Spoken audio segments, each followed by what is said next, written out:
Video kali ini saya akan menjelaskan sedikit tentang wawasan Nusantara.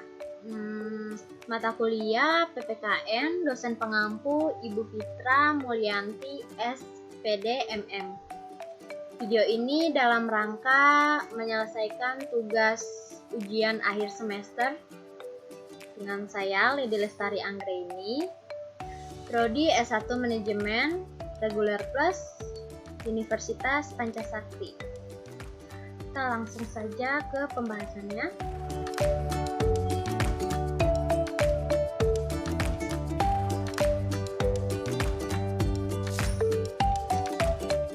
Pengertian wawasan Nusantara. Menurut Kamus Besar Bahasa Indonesia KBBI, wawasan Nusantara diartikan sebagai pandangan atau tanggapan bahwa Nusantara adalah kepulauan yang merupakan kesatuan, termasuk semua lautan dan selatnya. Sementara menurut Dwi Sulisworo dan kawan-kawan dalam buku Geopolitik Indonesia menjelaskan wawasan Nusantara adalah geopolitik Indonesia yang diberi pengertian sebagai cara pandang dan sikap bangsa Indonesia mengenai diri dan lingkungannya yang serba beragam dan bernilai strategis, dan mengutamakan persatuan dan kesatuan wilayah dan tetap menghargai serta menghormati kebinekaan dalam setiap aspek kehidupan nasional untuk mencapai tujuan nasional. Tujuan wawasan Nusantara di sini ada 3. Yang pertama, mewujudkan nasionalisme yang tinggi di segala aspek kehidupan masyarakat. Yang kedua, mengutamakan kepentingan nasional daripada kepentingan individu, kelompok, golongan, suku bangsa, atau daerah. Hal ini bukan karena menghilangkan kepentingan-kepentingan individu, kelompok, suku, atau daerah. Kepentingan ini tersebut tetap dihormati, diakui, dan dipenuhi selama tidak bertentangan dengan kepentingan nasional atau kepentingan masyarakat banyak. Yang ketiga, meningkatkan rasa paham dan semangat kebangsaan nasionalisme dalam jiwa bangsa Indonesia. Nah, selanjutnya asas wawasan Nusantara. Di sini ada 6. Yang pertama, kepentingan bersama, keadilan, jujur, solidaritas, koordinasi atau kerjasama, dan yang terakhir, kesetiaan terhadap ikrar bersama. Fungsi wawasan Nusantara. Wawasan Nusantara berfungsi sebagai pedoman, motivasi, dorongan, serta rambu-rambu dalam menentukan segala kebijaksanaan, keputusan, tindakan, dan perbuatan bagi penyelenggara negara di tingkat pusat dan daerah, maupun bagi seluruh rakyat Indonesia dalam kehidupan bermasyarakat, berbangsa, dan bernegara. Oke. Implementasi wawasan Nusantara. Di sini ada 4. Pertama, kehidupan politik, kehidupan ekonomi, kehidupan sosial dan budaya, dan yang terakhir, kehidupan pertahanan dan keamanan. Oke. Ini selanjutnya penjelasannya. Nah, kehidupan politik. Pelaksanaan kehidupan politik yang diatur dalam undang-undang seperti UU Partai Politik, UU Pemilihan Umum, dan UU Pemilihan Presiden.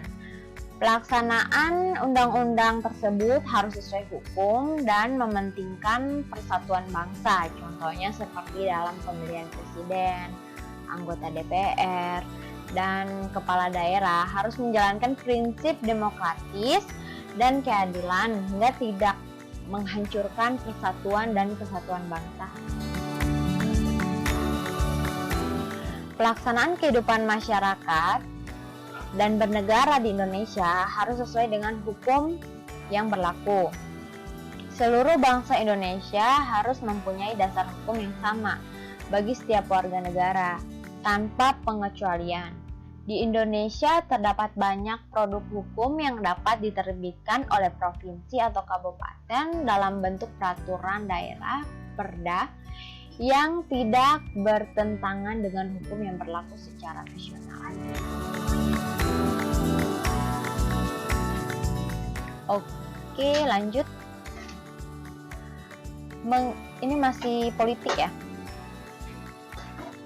Mengembangkan sikap hak asasi manusia dan sikap pluralisme untuk mempersatukan berbagai suku, agama, dan bahasa yang berbeda sehingga menumpahkan sikap toleransi, memperkuat komitmen politik terhadap partai politik dan lembaga pemerintah untuk meningkatkan semangat bangsa, kebangsaan, persatuan, dan kesatuan, meningkatkan peran Indonesia dalam kancah internasional dan memperkuat korps diplomatik sebagai upaya penjagaan wilayah Indonesia, terutama pulau-pulau terluar dan pulau kosong.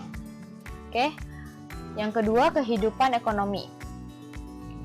Wilayah Nusantara mempunyai potensi ekonomi yang tinggi seperti posisi Khatulistiwa, wilayah laut yang luas, hutan tropis yang besar, hasil tambang dan minyak yang besar, serta memiliki penduduk dalam jumlah cukup besar. Oleh karena itu, implementasi dalam kehidupan ekonomi harus berorientasi pada sektor pemerintah, pertanian, dan perindustrian.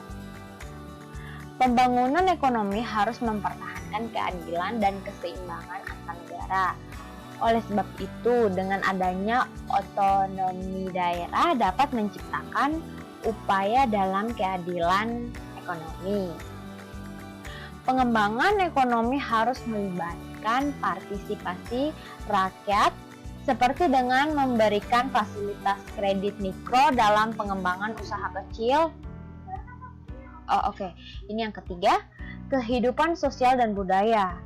Yang pertama itu mengembangkan kehidupan bangsa yang serasi antara masyarakat yang berbeda dari segi budaya, status sosial maupun daerah. Contohnya dengan memeratakan pendidikan di semua daerah.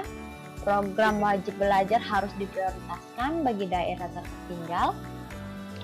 Pengembangan budaya Indonesia untuk melestarikan kekayaan Indonesia serta dapat dijadikan kegiatan pariwisata yang memberikan sumber pendapatan nasional maupun daerah. Contohnya dengan pelestarian budaya, pengembangan museum, dan cagar budaya. Oke, yang keempat, kehidupan pertahanan dan keamanan.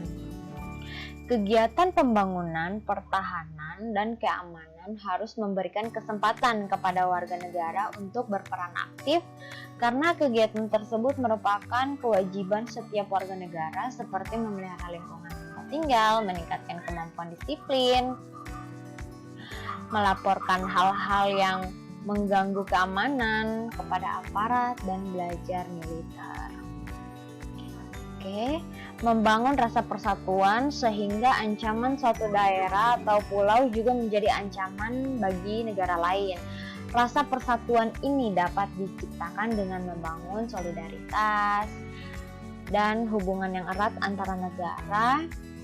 antara warga negara yang berbeda daerah dengan kekuatan keamanan. Selanjutnya, membangun TNI yang profesional serta menyediakan sarana dan prasarana yang memadai bagi kegiatan pengamanan wilayah Indonesia, terutama pulau dan wilayah terluar Indonesia. Oke, mungkin itu saja penjelasan tentang wawasan Nusantara. Semoga dapat dipahami.